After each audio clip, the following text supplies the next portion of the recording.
ইতিমধ্যেই তোমাদের শেষ হলো মাধ্যমিক 2026-এর ইতিহাসের ফাইনাল পরীক্ষা। দেখো, ইতিহাসের পরীক্ষার আগে তোমরা যারা বলছিলে যে আমার হার্ট অ্যাটাক হয়ে যাবে, আমার বুঝতেই পারছি না যে প্রশ্ন কঠিন হবে না সোজা হবে, পরীক্ষা দিয়ে আসার পর আশা করছি এটুকু বুঝতে পেরেছো যে ইতিহাসে কেমন রেজাল্টটা হতে চলেছে। দেখো, এর থেকে কিন্তু আর সহজ প্রশ্ন হয় না।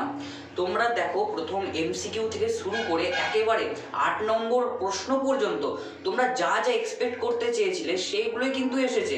মহাবিদ্রোহ কেউ ভেবেছিলে এরকমভাবে একবারে হুবহু কমন চলে আসবে? আমিও ভাবতে পারিনি যে মহাবিদ্রোহ এরকমভাবে হুবহু কমন চলে আসবে। আমি ভেবেছিলাম যে ঘুরিয়ে ফিরিয়ে হয়তো দিতে পারে, তো একেবারে পুরো সাজেশনে যেমনভাবে আছে সেরকমভাবেই একেবারে হুবহু নেমে গেছে। মানে কি বলবো, এরকমভাবে প্রশ্ন তো সত্যি আমি যখন পরীক্ষা দিয়েছিলাম আমারও কিন্তু এরকমভাবে প্রশ্ন আসেনি। তো এটুকু জেনে ভালো লাগছে যে সাজেশন এসেছে, সাজেশনের মধ্য থেকে প্রশ্ন তোমরা পেয়েছো। তার থেকেও ভালো শুনে ভালো লাগবে যে তোমরা পরীক্ষাটা ভালো করে দিতে পেরেছো। আশা করছি ইতিহাসের মধ্যে সবার নাম্বার ভালো হবে।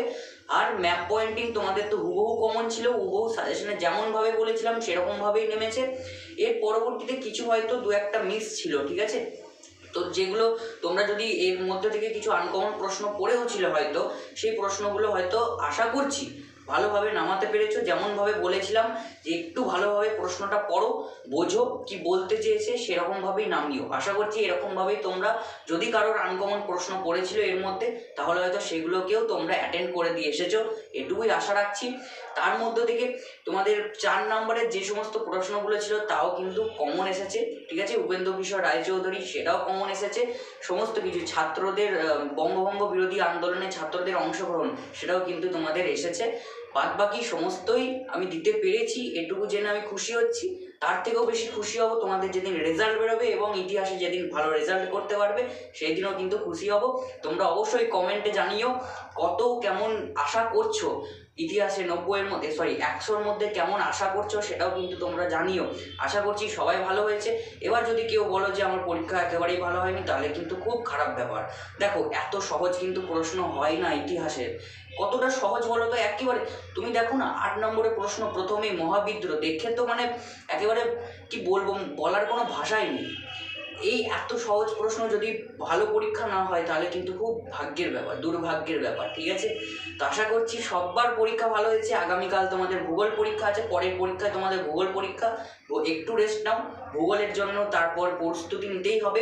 একটু রিভিশন করো, যেমনভাবে ইতিহাসের ক্ষেত্রে রিভিশন নিয়েছিলে সেরকম, ঠিক সেরকমভাবেই ভূগোলের ক্ষেত্রে রিভিশন নাও। আশা করছি ভূগোলের পরীক্ষাও খুব ভালো হবে। এবং ভূগোল বাদবাকি ভূগোলের পরেও তোমাদের কিন্তু আরও বড় বড় পরীক্ষা রয়েছে, অঙ্ক, ভৌত বিজ্ঞান, এগুলোর জন্য কিন্তু ভয় একেবারে খাবে না। একটু প্র্যাকটিস করে যাও, অঙ্ক তো প্র্যাকটিসের ওপর নির্ভর, তাহলেই দেখবে সব পরীক্ষাগুলো তোমাদের ভালো হবে। আর ইতিহাসে যেমন ভয়টা ছিল, অবশ্যই এইটুকু আশা রাখছি যে ভয়টা কেটে গেছে, ঠিক আছে?